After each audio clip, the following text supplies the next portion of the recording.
Verán, el arte es más que forma y color, de un espejo de la sociedad, un testimonio de los tiempos, un desafío a las reglas establecidas. En Arte con Arte no nos limitamos a contemplar la belleza, sino que exploramos su significado, su impacto y las controversias que han definido su historia. Hoy nos adentramos en un capítulo singular y provocador, que nos lo trae, como siempre, nuestra filántropa y experta en arte con arte, Neri Friedrich. Neri, buenos días. Hola, buenos días. ¿Te has fijado la voz que tengo? Sí, estás otra vez un poquito mal o bastante mal. Cuídate mucho, sí, por favor. Sí, desde luego que me está atacando y a base de bien este año las alergias. Sí, no te han dejado. No, para nada. Para nada. No. Esperemos que ya sea la última. Yo espero que también sea la última. Sí. Miren, hay una forma de arte que se denominó el arte degenerado. La terminología de generación no tiene nada que ver con lo que viene a continuación y lo que nos va a hablar Neri. Este arte degenerado fue un término utilizado por el régimen nazi para desacreditar y prohibir el arte moderno que consideraban contrario a sus ideales. Sí. Y eso lo llamaron el arte degenerado. Sí. Curioso, ¿eh? Sí. Bueno, la curiosidad viene de algunos términos, ¿no? Que se manejaron en algunos ensayos anteriores a que, bueno, el régimen de nazi tomase el término.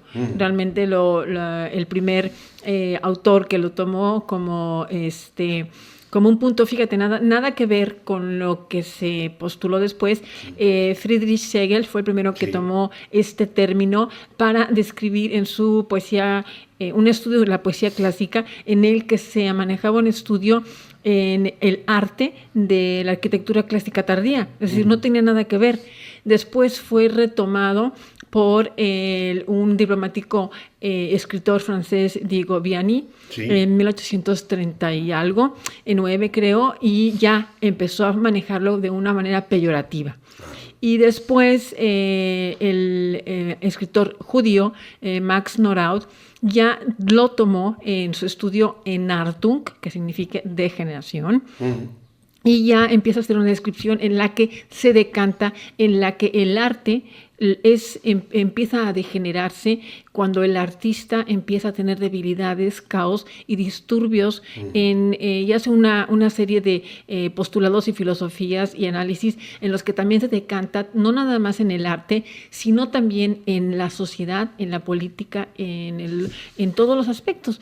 Entonces, este libro, este ensayo, es tomado por Hitler, lo lee y se le hace muy ad hoc para manejar el aspecto cultural en el régimen que él iba a tomar. Y la persona a la que le encarga también y que estaba con él, tú lo conoces y muchos los conocemos de oído, Goebbels, ¿no? Sí, Goebbels fue el que... El ministro de propaganda nazi. Así es. Entonces con él empezó a asignarle algunos, él asignó artistas para que empezaran a peinar todo Alemania junto con Austria para recolectar el arte que hemos estado nosotros hasta ahora analizando.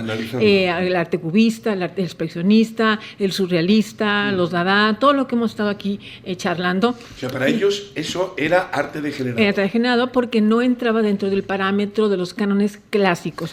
Hay perdóname, quiero que me cuentes un poco sobre el tema de la ridiculizar estas obras maestras de grandes artistas, cubismo, expresionismo y demás, porque hubo una exposición, y corríjame si me equivoco, en el año 37, sí, en Múnich. El 17 de julio de 1937. Donde ahí se puso el nombre de arte degenerado, donde expusieron Paul Klee, Vasily Kandinsky, por ejemplo, todos ellos, para ridiculizar todo esto, ¿no? Todo eso. Entonces, yo quería, antes de volcarme a esto, que es lo más importante de nuestra charla ahora, que recordemos que el artista predilecto de Hitler era Adolf Ziegler. Él fue un arquitecto, escultor, que trabajó obra clásica. tipo romana, en la que se presentaba la belleza, la pureza de sangre, el imperialismo, la obediencia. Bueno, fue el responsable de crear la nueva Berlín, ¿no? Exactamente. Entonces, junto también, él hizo con otros, con un equipo de 5 personas, empezaron a peinar la zona. Y después, entre los asignados a recolectar esta obra, lo tomo aquí a que lo hagamos el vínculo, Hildebrand Gurlitt. Sí. ¿Te acuerdas de que hablamos de Gurlitt? Bueno, en este mundo él se inmuyó para, aún siendo judío, porque bueno, él fue parte de que recolectó esa obra. ¿Qué pasó? Entonces decidieron este equipo hacer a paralelo 2 exposiciones juntas en Múnich, como tú lo acabas de nombrar, en julio. Y una era en Arte der Kunst y la otra era de Große Deutsche Kunstausstellung, la gran exposición alemana. Era con este tipo de parámetros, y la otra eran todas 600, de todas las obras que ellos recolectaron, se eligieron 650. Entre ellas, bueno, vemos Otto Dix, Beckmann, Vasilinsky, todas esas. Y fue en el Instituto Municipal Arqueológico, en el edificio Hofgarten, en donde se exhibió. Pero estaban todas montadas de una forma caótica. No tenían un orden, etiquetadas con los nombres haciendo ridiculez.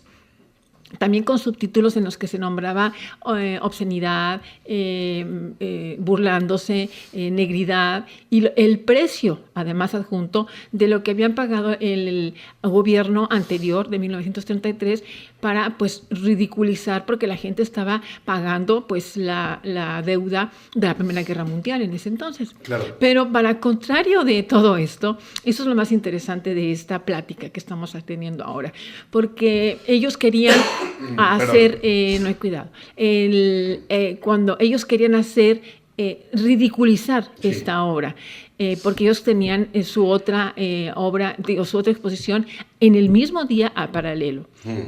Y fue todo lo contrario. Fue todo lo contrario, porque la gente decía, ¿qué es lo que en alemán es, qué es en Arte der Kunst? Gente, ¿qué es el arte degenerado? Esto nosotros nunca lo habíamos visto. Entonces, tuvo una visita de 5 millones de personas. Primero. Después, de 1937 a 1941, se recorrió toda Alemania y toda Austria. Y lo más interesante es que se dio a conocer artistas que eran totalmente desconocidos. Y al contrario, hoy por hoy la gente no conocemos realmente a los artistas que en aquel entonces ellos consideraban como privilegiados. En este caso, Adolf Ziegler. Aquí lo simpático de esto, no sé si tú has escuchado un famoso efecto Streisand. Sí. Entonces, esto es lo que yo, después de hacer un análisis, hay 2 cosas aquí importantes. Hannah Arendt, la filósofa alemana, declaró y dijo hablando de esta serie de arte, que ridículamente el régimen nazi crea, colecciona y promulga el arte de muchos de los judíos que se presentaron ahí. Y si no hubiera sido también por su afán de ridiculizar, también hoy por hoy no existirán muchísimas obras que nosotros conocemos. Y luego, por otro lado, se presenta ese efecto Streisand, que es un efecto en el que obviamente ellos no conocían, no es un efecto actual, en el que se presenta una noticia que en lugar de ser opacada, se hace viral. Y se llama ¿por qué Streisand? Porque el fotógrafo Jonathan Hannett hizo una fotografía de la costa californiana en aquel entonces, y Barbra Streisand se dio cuenta que estaba ahí en esa fotografía su casa, y demandó a este fotógrafo con una cantidad de $50 millones en aquel entonces. Y lo que resultó es que el periódico Jesús Mercury News, San José Mercury News, se dio cuenta que se hizo viral por internet. Al contrario, todo el mundo estaba con la expectación de que qué era esa fotografía, dónde estaba la casa de Barbra Streisand. Entonces, hay otros casos, por ejemplo, interesantes, como por ejemplo, ¿te acuerdas del escándalo de la revista Charlie Hebdo? Sí. Fue lo mismo. ¿Y te acuerdas también de Wikileaks? También. Esos son exactamente los mismos efectos que hace el efecto Streisand. Entonces, aquí, retomando nuestra charla del arte degenerado, aquí pasó exactamente lo mismo. En lugar de ridiculizar y de decir esto no sirve, la gente estaba atenta. Fomentaba la promoción, claro. La promoción de esta pinturas, de estas esculturas, escritos, poemas y demás. Y el resultado es que hoy por hoy conocemos a muchísimos de esos artistas surrealistas, dadaístas, qué sé yo, de todas las partes que nosotros estamos, de los movimientos que hemos visto. Mary, hay una cosa importante. Algunas de las obras que se expusieron en ese tipo de exposiciones alemanas en Tatterkunst, muchas de ellas ahora mismo se encuentran en museos como el de MoMA de Nueva York, por ejemplo. Pero hubo muchas obras confiscadas. Sí, sí. ¿Dónde fueron esas obras confiscadas? ¿Se sabe? Eso es hay otra tema interesante en el que en el rutaje de que hicieron se iban desapareciendo las obras. Se iban desapareciendo y claro... Habría que ir a mirar en el salón de las casas de muchos, ¿no? Muchos, entre ellas de Gurlitt, acuérdate de Hildebrand Gurlitt, el padre de Cornelius Gurlitt, que hablamos hace muy poco de él, que todos están ávidos de saber, sí, estamos haciendo conexiones de tiempos. Ziegler y Goebbels hizo en el castillo de Neue Schloss Kassel, en donde está ese como de Disneylandia, para que os recordáis. Bueno, ahí, la sede de las SS, para que nos entendamos. Exactamente, ahí fue en los interiores de ese lugar, mucha obra se encontró, ¿no? Entonces, mucha obra sí fue perdida y por eso la anotación que estoy diciendo de Hannah Arendt, que ellos mismos cuidaban esa obra, porque lo más importante en un país, como lo sabemos aquí en España, es el legado cultural. Eso es lo más importante que te hace valer como país, como persona, como cultura. Desde luego. Oye, estábamos recordando sobre el impacto, ¿no?, que decías, porque ahora en la actualidad, como bien comentabas, en las redes sociales pues se hace viral cualquier cosa, ¿no? Cualquier cosa. Pero antes no teníamos esa repercusión en cuanto a la información y en cuanto a departamentos de propaganda, en este caso de la propaganda nazi, ¿no? Esa repercusión que tenían este tipo de exposiciones donde querían, pues eso, mofarse de todos estos autores para que los alemanas que asistiesen, pues se riesen un poco, que me imagino que pensarían que irían 3 a la exposición y que luego fueron millones de personas, ¿no? 5 millones. 5 millones. Hay fotos en las que están las hileras de gente esperando a la entrada a ver el caos, porque aparte era un caos en el que se encontraban era una burla de una exposición bien montada, con sus etiquetas mal puestas y demás. Pero bueno, lo importante yo creo es conocer y saber que esta propuesta del régimen acabó dando resultados positivos, porque muchísimos de esos artistas hoy por hoy todavía existen y son los que nosotros conocemos como el arte contemporáneo. Desde luego. Precisamente de eso te quería preguntar, Mary, tú que eres experta en arte, ¿cómo influye la persecución del arte moderno en la evolución del arte durante el siglo XX? La persecución de ese arte degenerado a lo que ahora venimos ya a saber que es el arte moderno, ¿no? Pues yo creo que bastante, porque de todos modos hoy por hoy se sigue haciendo la investigación de dónde ha quedado todo eso, que otro día hablaremos también de ese tema, porque es importante recuperar muchas de las obras que se han, bueno, ya hablábamos de Cornelius Gurlitt, que sí se recuperó, pero entre el conflicto de que muchos de los herederos a lo mejor ya no existen.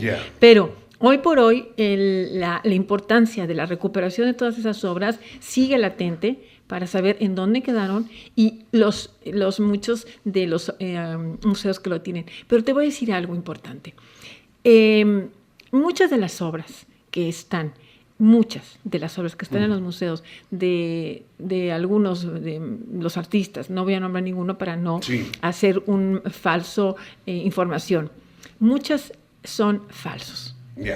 Muchas son falsificaciones, porque esa obra también se ocupaba para negociar en el mercado negro armas. Entonces, con eso se valió también el gobierno nazi para tomar armas. Por eso también se perdió mucha obra para cómo podías financiar el armamento con una obra de esa calidad. Claro. Entonces, muchas fueron eso. Y hoy por hoy también, muchas obras se mueven en el mercado negro para financiar armamentos, para financiar droga, y muchas no salen a la luz. Y el tema importante es que muchas de las obras que vemos nosotros en los museos no son las verdaderas. Claro. Porque muchas ya están, no pueden salir a la luz. Están en el mercado negro, se manejan como avales, y se mueve muchísimo dinero con ellos. Es un tema maravilloso. Son como los bitcoins, ¿no? Es dinero, pero no se ve. Es maravilloso, pero impresionante cómo esas obras siguen moviéndose sin tú darte cuenta, originales, y tú das por hecho que la que estás viendo en el Museo X es la real. Y no es. Podemos aprender con este tipo de episodios históricos sobre la relación que puede existir ahora mismo entre política y arte. Muchísimo, porque de hecho sin política no hay arte y sin arte no hay política. No hay política. El arte debe de tener política y la política utiliza muchísimo este arma. Lo estoy anunciando, de mover situaciones que tú ni te imaginas, ¿no? Que hay gente que es especialista y hay muchos escalones en los que se trabaja con el arte para mover cosas y es muy triste porque el arte debería de estar en otro estatus y no, y por ejemplo en las casas de subasta la manejan como lo acabas de decir, como un bitcoin, ¿no? Con un valor nada más de lo que es en el mercado y no realmente lo que el artista expresó. Es exactamente lo mismo que pasó con el régimen nazi. Volviendo al tema del arte degenerado, ocuparon el arte para como burlarse de lo que los artistas hacían, diciendo que eran obscenos, que eran frívolos, que no tenían ninguna razón de ser, para poner obras de artes que ellos consideraban propagandísticas para manejar su imagen. Y lo mismo estaba pasando con Trump. Estaba él, no sé si supiste que cerró los fondos para el museo, el Gran Museo de Estados Unidos, y dijo que lo empezó a renovar con colores en rojo.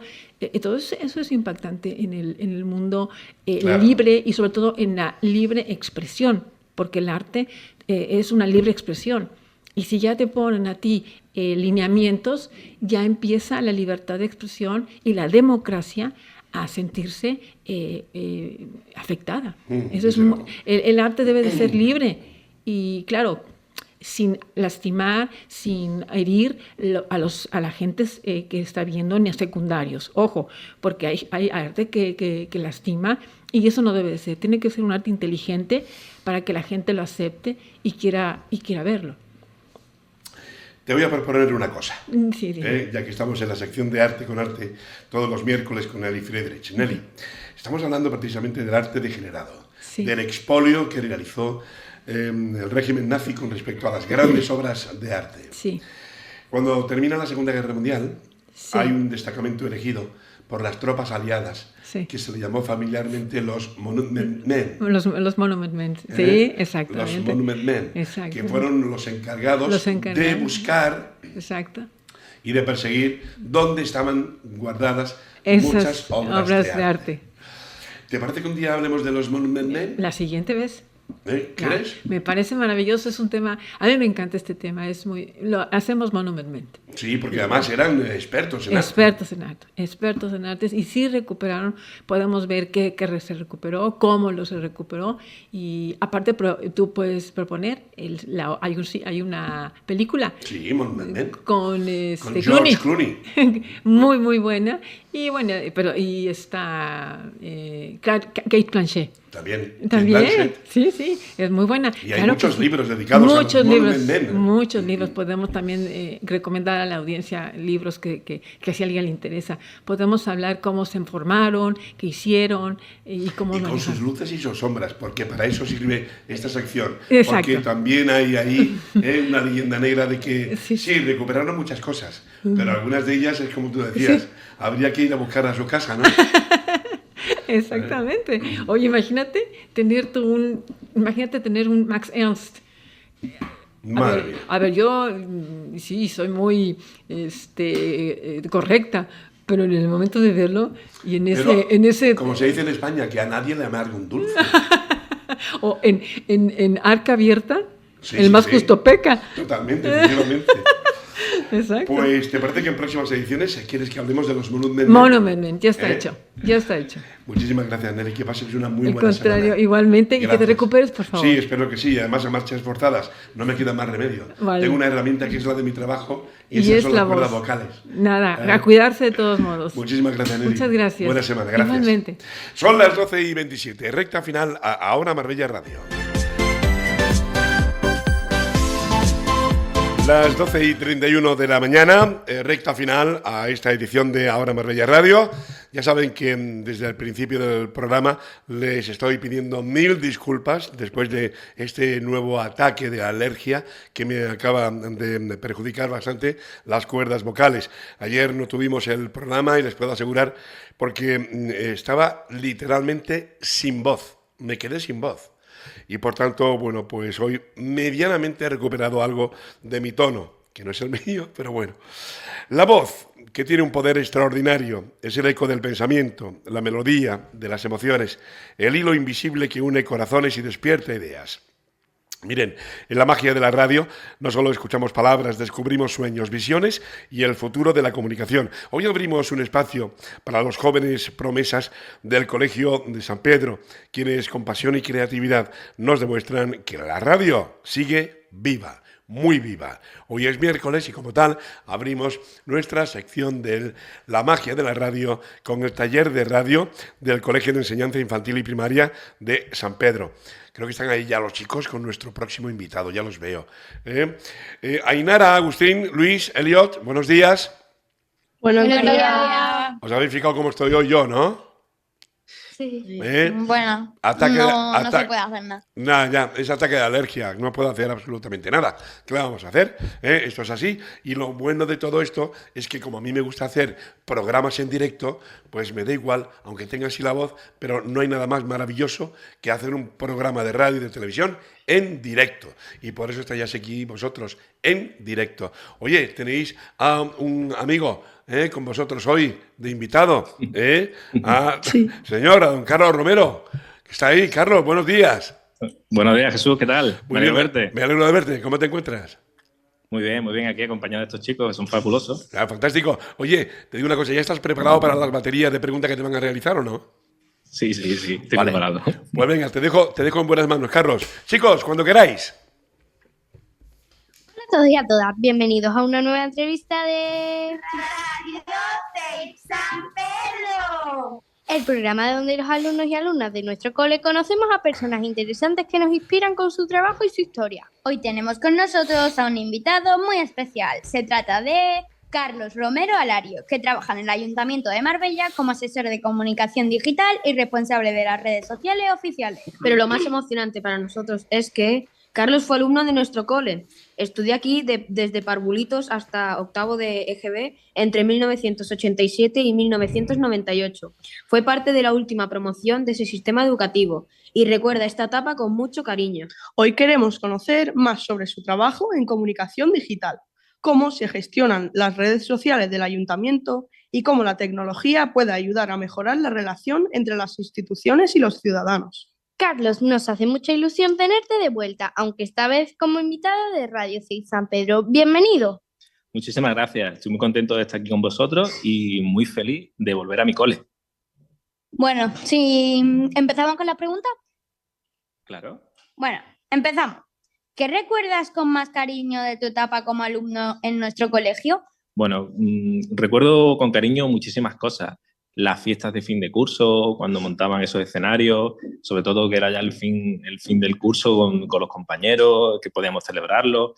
Recuerdo también con muchísimo cariño lo que es el día del 28 de febrero, el Día de Andalucía, cuando nos daban los molletes, cuando nos daban también el pan con aceite. Era algo que a mí me encantaba y me lo pasaba bastante bien. También recuerdo con cariño aquellos días de actividades deportivas, que no solamente jugábamos al fútbol, sino que también jugábamos al baloncesto, al balón prisionero, al balonmano, y eran días que eran súper felices para mí y lo recuerdo con muchísimo cariño. También recuerdo con cariño pues, a todos y cada uno de mis profesores, que siempre estaban allí, que siempre nos enseñaron tanto, y sobre todo a mis compañeros, que a día de hoy mantengo el contacto con muchos de ellos gracias a las propias redes sociales, y también mantengo relación con algunos que son de mis mejores amigos, que por ejemplo hace poco que me casé, desde aquí le doy un saludo a mi mujer Irene, y bueno, pues uno de estos alumnos que estaba conmigo en el colegio, uno de mis compañeros, pues ha estado conmigo siempre, desde el colegio, desde primero hasta el instituto, a Jacinto Vera, que de aquí también le dio otro saludo, y él fue incluso hasta él fue el de mi boda, el padrino, no, perdona, disculpa, el testigo de mi boda. Y recuerdo esa etapa con muchísimo cariño, por todo ello. ¿Cómo era el colegio en los años 80 y 90 cuando tú eras alumno? Bueno, pues mira, el colegio, en verdad, cuando he llegado aquí a hoy, en estructuras igual, pero ha cambiado bastante, ¿no? Ahora lo que vosotros veis de color verde, pues es de color amarillo. Y la parte que tenéis aquí en este edificio, que es el edificio más nuevo, que está ahora mismo que hay unas clases, ese lo utilizamos como porche para poder hacer el recreo cuando estaba lloviendo. También la parte de la zona de la biblioteca, ahora mismo es otra, que es justamente donde está la pista de fútbol, la parte de más sur, esa era la biblioteca. También donde ahora mismo en la zona donde vosotros tenéis la dirección del colegio no es donde estaba, sino es la parte media del colegio. La entrada del colegio no era por la parte de arriba como vosotros la conocéis, sino era por la parte de abajo. También las clases en ese momento, pues los de parvulitos estaban en la parte de abajo, no como ahora que están en otra zona. También cuando nosotros llegábamos al colegio, no sé si ahora seguirá estando exactamente igual, nos ponían en el patio con una fila y teníamos que esperar a la sirena y cada uno de los cursos iban a las clases en fila y en orden para entrar cada uno a las clases. Digo todos, desde primero hasta octavo, nos ponemos todos en fila. Luego, en el interior de las clases, bueno, vosotros tenéis esas pizarras o esos proyectores tan modernos. Nosotros tenemos las pizarras verdes, que con tiza, que cuando traía un profesor una tiza de un color distinto, pues parecía que yo era fantasía, ¿no? Entonces, los tiempos han cambiado bastante, al utilizar nuevas tecnologías. Vengo aquí y veo que tenía un programa de radio, que en aquel momento era impensable, ¿no? Podía utilizar Zoom para hacer un directo. En aquel momento era totalmente algo que se veía en un futuro que es impensable, pues totalmente. ¿Qué estudiaste después de terminar el colegio y cómo llegaste a especializarte en comunicación digital? Bueno, pues mira, yo cuando terminé el colegio me empezó a gustar bastante las ramas de las ciencias, ¿no? Las matemáticas y los naturales, porque tuve un profesor que lo enseñaba bastante bien, don Francisco, y continué esa dinámica en el instituto.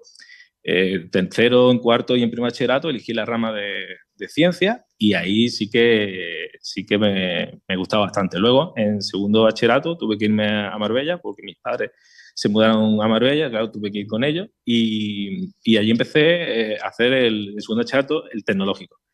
Y me equivoqué, porque ahí me di cuenta de que el tema de la ciencia no era lo mío y sí que me empezó a gustar muchísimo el tema de la economía y sobre todo la política. Siempre he tenido bastante gusanillo por la política y empecé a barajar la posibilidad de estudiar económica y al final hice dirección y administración de empresas. Dentro de la carrera tienen una asignatura que son la de marketing y fue las que me llamaron la atención realmente. Y desde ahí empecé con el marketing y aproveché también que dio la casualidad que salieron las redes sociales. que era en el año 2006, 2007, y en aquel entonces había una red social que se llama Twenty, que vosotros no la conocéis, que es una red social española, que de hecho quien la inventó fue un chico que era de aquí de Marbella, que luego, bueno, pues al final terminó desapareciendo esa red social, pero también estaba en Twitter y también estaba Facebook. Y ahí fue mi andadura primera en las redes sociales. Cuando terminé la carrera, uno de los primeros trabajos que tuve fue un amigo tenía una empresa de seguridad aquí en Marbella y me ofreció poder llevar las redes sociales porque se me daba bastante bien el tema de los ordenadores y las redes sociales. Veía que yo publicaba cositas y le gustaba y ahí fue donde empecé mi andadura. Y una vez ya, cuando sabía que me iba a dedicar a las redes sociales, cuando estuve ya con el ayuntamiento y me dedicaba a ello, hice una especialización, hice un máster en un experto en comunicación política e institucional. Y ahí fue como ya hice todo mi estudio. ¿Nos puedes explicar qué hace exactamente un social media manager en un ayuntamiento? Me gusta mucho que me hagas esta pregunta y además te voy a decir por qué. Porque hay muchas personas que confunden el community manager con el social media manager. Entonces yo lo voy a explicar así un poco para que lo entendáis. Y el community manager, ¿sabes cuál es esa diferencia? ¿A que no? Me interesa, la verdad, escucharlo, porque no se suele escuchar, entonces me voy a prestar atención. Vale, mira, el community manager es la persona que escribe y luego realiza ese feedback con la persona, es decir, cuando le envían una respuesta es el que contesta, ¿vale? Entonces es la persona que escribe. Luego, el social media manager a lo que se dedica es que crea la estrategia de las publicaciones que se van a realizar en las redes sociales, se las comunica al community o a los community managers para que realicen esas publicaciones. Y después también es el encargado de leer las métricas, los alcances con las diferentes plataformas para poder ver si esas publicaciones funcionan o no, para ver qué publicaciones, a ver qué redes sociales llegan mejor o peor, ver el público objetivo que se puede llegar. Entonces, esa es la función de uno y otro, para que os quede un poquito. Es más amplia, pero básicamente es lo que os he explicado. ¿Qué redes sociales gestionas dentro del Ayuntamiento de Marbella? Bueno, pues mira, al ser responsable de las redes sociales del Ayuntamiento, básicamente gestiono todas las redes sociales en el social media, pero realmente el Ayuntamiento tiene un organigrama bastante amplio. El Ayuntamiento se compone de muchas delegaciones, que a mí me gusta llamarlas áreas. Entonces, tiene muchísimas áreas y cada área tiene una red social que está compuesta por su Facebook, Instagram, Twitter y TikTok. No todas tienen las mismas redes sociales y porque, claro, algunas se van dedicadas a un público y otras van dedicadas a otro. No es la misma las redes sociales que tiene turismo, porque va dedicada a un público distinto, que las que puede tener deportes o la que puede tener juventud. Está organizado en varios... Efectivamente, están organizadas de una manera distinta para que llegue al público objetivo de una manera mejor. ¿Por qué es importante que un ayuntamiento tenga presencia en redes sociales? Pues mira, es importante porque las redes sociales es la primera herramienta que tiene el ciudadano para comunicarse con el ayuntamiento. Entonces, cuando una persona pues, tiene dudas, a lo mejor cuando llega a la Semana Santa y no sabe cuándo pasa o cuándo salen de la iglesia, lo pueden consultar o pueden preguntar a la delegación de fiestas. Por ejemplo, cuando llegan las Navidades y quieren saber a qué hora sale la cabalgata, lo pueden consultar. Cuando hay también incidencias en la vía pública, pues no sé, hay una farola que no funciona, nos escriben los patrones de las redes sociales y nosotros recibimos esa incidencia y la comunicamos a los compañeros de servicio operativo para que se resuelva lo antes posible. Igual ocurre si hay, pues no sé, la calzada hay algún desperfecto o algún volardo. Entonces, al ayuntamiento se le puede comunicar de esa manera y en la forma más rápida. También, si tienen algún problema con la administración electrónica, que se quieren sacar algún servicio o quieren preguntar cómo se realiza algún trámite, también se puede hacer a través de las redes sociales y contestamos con la máxima brevedad posible. Claro, es que eso es importante comunicarlo porque si no puede llegar a fastidiar en cierta parte a todos. Sí, normalmente en el ayuntamiento hay inspectores que se encargan de eso, que hacen su trabajo bastante bien, pero también está muy bien que los propios ciudadanos trasladen esa incidencia al ayuntamiento a través de redes sociales para dar constancia y nosotros poder informar a los compañeros. ¿Cómo decides qué tipo de publicaciones hacer? ¿Hay un plan o calendario? Bueno, vamos a ver. Cada época del año siempre se repiten las mismas cosas, ¿no? Cuando llega Navidad, pues está la Navidad Mismo de la patrón. cabalgata, claro, mismo patrón. Cuando llega Semana Santa, pues la Semana Santa. Cuando llega verano, pues la época de verano, pues las actividades de verano. Entonces, esas actividades sí que quedan marcadas en el calendario y se hacen ese tipo de publicaciones que son ya, que están ya prácticamente pactadas, ¿no? Para poder hacerlas. Pero también cada delegación tiene en sí una actividad que ellos son los que venden esa actividad. Entonces, la propia actividad que te marca la delegación son las publicaciones que van realizando. ¿Reciben mensajes o sugerencias por redes de los vecinos y vecinas de Marbella? ¿Cómo las gestionáis? Sí, como te he comentado anteriormente, cuando recibimos una incidencia, lo que hacemos es, dependiendo del área que sea, la trasladamos inmediatamente a ese área. Es decir, por ejemplo, ¿no? Vamos a poner el ejemplo de la farola, ¿no? Si hay una farola en una calle que se ha caído o que se ha fundido o que hay un volardo que está roto, entonces nosotros trasladamos a los servicios operativos esa incidencia para que con la mayor celeridad posible la puedan solventar. O, por ejemplo, si de repente es verano, ¿no? Y en la playa pues se encuentran un delfín varado, nos lo comunican y nosotros lo trasladamos a la delegación de sanidad para que ellos puedan ir y lo retiren. Claro que los pequeños cambios son los más importantes, yo creo. Claro que sí. Bueno, ¿cuál ha sido el momento más especial o difícil que has vivido gestionando las redes del ayuntamiento? Bueno, pues mira, especiales, que yo recuerdo así muy especiales, bueno, no. Difícil, sí. Difícil la pandemia.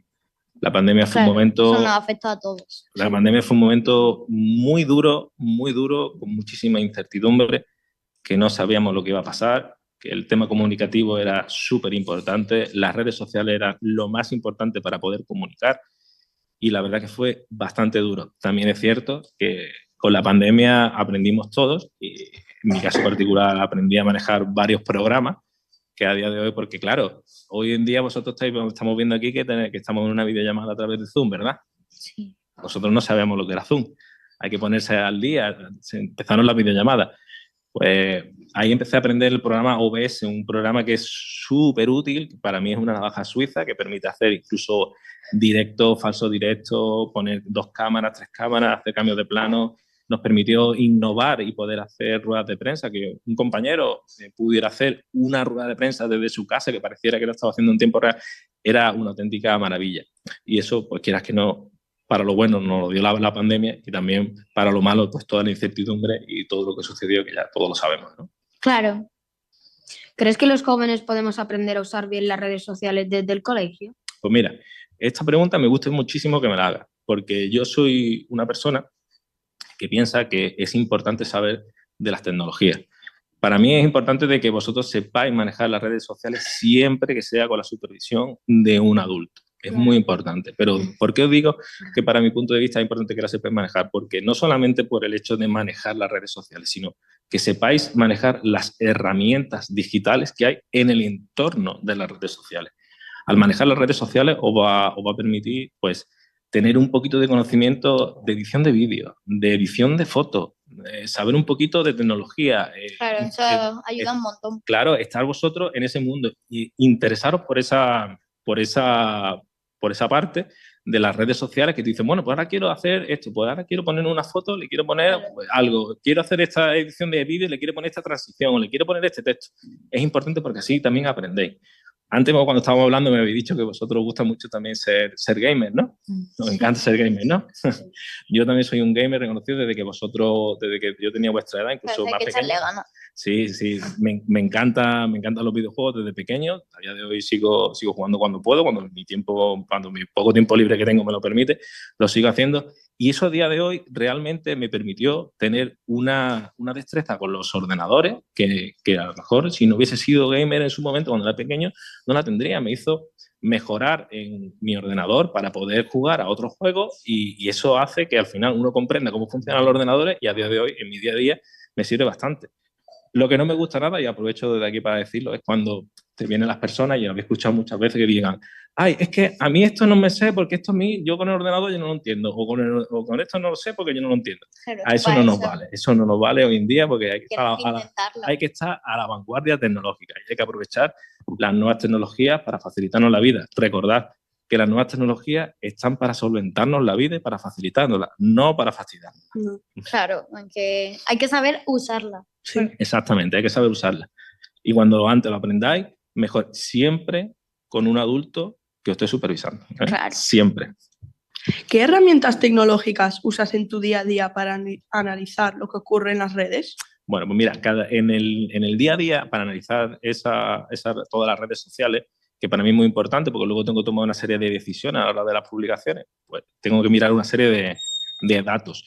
Y esos datos, dependiendo de la red social que sea, se pueden mirar de una forma u otra, ¿no? Si es las redes sociales de Meta, que son Facebook e Instagram, con el Meta Business, se pueden mirar los datos, pueden mirar el alcance, las personas que han llegado, de dónde son, la edad que tienen, el sexo, si es hombre o mujer, y quieras que no, al final esos datos son importantes para nosotros para realizar unas publicaciones. Eso en el lado de lo que es Meta. Cuando es YouTube, es a través de YouTube Studio, que nos da también exactamente los mismos datos. Entonces lo podemos ver bastante bien. También cuando es TikTok, que a vosotros seguramente os gustará muchísimo TikTok, ¿no? No, yo la verdad Yo no que lo tengo. yo ¿No? no lo tengo. Bueno. Yo no lo tengo yo más que nada porque no sé que no lo voy a usar porque, por ejemplo, yo paso más de mi tiempo dibujando que en cualquier dispositivo. Con tu Apple Pencil. Sí, me gusta dibujar, la verdad. Está muy bien que lo sepas utilizar porque es una herramienta tecnológica y está bien que lo uses y sobre todo que experimentes con él para que aprendas. Bueno, con lo que os comentaba, con TikTok también está TikTok Studio que nos da esa herramienta. También utilizo el día a día pues Photoshop, tengo que utilizar también Adobe Premiere para la edición de vídeo y como os comenté antes, una herramienta que para mí es una navaja suiza, Muy útil. es el OBS. OBS para todo, absolutamente para todo, no solamente para poder realizar vídeos, sino cuando tengo que realizar alguna captura de pantalla en televisión, utilizo OBS y es una maravilla. ¿Qué consejo le darías a un niño o niña que sueña con trabajar algún día en el mundo digital o en el ayuntamiento? El consejo que le daría es que persigáis vuestros sueños. Los sueños se cumplen, pero hay que ir a por ellos. Y no solamente porque os caigáis una vez en el camino, vosotros seguís en ese Hay que camino. levantarse. Siempre hay que levantarse. Te puedes equivocar. Yo me equivoqué, ¿no? Yo en segundo de bachillerato me equivoqué de bachillerato. No pasa nada. Uno se equivoca, vuelve a la senda, vuelve por el camino correcto y uno sigue adelante. Y no pasa absolutamente nada. Lo importante es que persigáis vuestros sueños. Eso es lo más importante. Bueno, Carla, si te parece, hacemos la última pregunta y despedimos el programa. Perfecto. ¿Qué es lo que más te gusta de tu trabajo actual? ¿Qué es lo que más me gusta? Pues mira, la mayor satisfacción que yo puedo tener es ayudar a un vecino.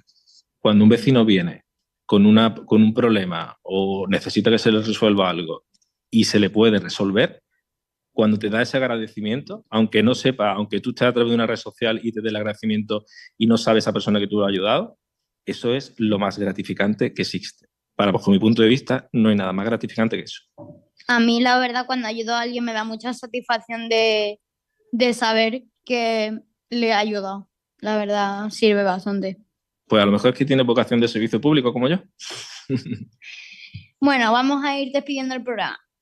Muchas gracias, Carlos, por esta entrevista tan interesante. Nos ha encantado saber cómo funcionan las redes sociales del ayuntamiento y cómo la tecnología puede servir para ayudar a los vecinos. También nos hace mucha ilusión haber hablado con alguien que estuvo sentado en las mismas clases que nosotros hace unos años. Tu historia nos demuestra que todo empieza con el cole, pero que con esfuerzo y pasión se puede llegar muy lejos. Hasta aquí la entrevista de hoy en Radio de San Pedro. Gracias por escucharnos y hasta la próxima. Como siempre, fantástico, chicos. Carlos, ¿te has fijado en la nueva generación de comunicadores que tenemos? Y sí, es alucinante, es increíble. Tenemos ahí un buen futuro. Desde luego que Tenemos sí. una buena cantera. Una muy buena cantera. Carlos Romero, gracias, un abrazo, querido amigo. Gracias. Un abrazo para ti también, Jesús. Hasta luego. Chicos, Muchas gracias. Ainara, Agustín, Luis, Eliot, gracias. Que paséis buena semana y como siempre digo, ¿habéis estudiado? Sí. Claro, Ah, vale. como todos los días. Perfecto. Gracias, chicos. Hasta la próxima. Que te mejores. Muchas gracias. Gracias. Adiós. Gracias, Adiós. amigos. Gracias. Chao. Adiós. Hasta luego. Bueno, pues ya lo ven, ahí está la nueva generación de comunicadores del taller de radio del Colegio de Enseñanza de Infantil y Primaria de San Pedro Alcántara. Bueno, pues fíjense cómo voy.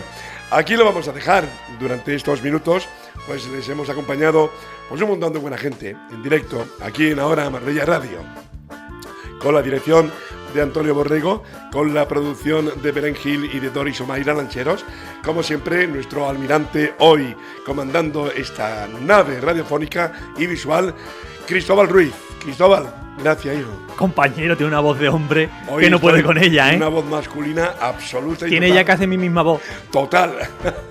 Muchísimas gracias. A ti siempre. Yo pues me intentaré recuperar en estas próximas horas, que falta me hace. Mañana más, mismo lugar, misma hora, en Ahora Marbella Radio. Adiós.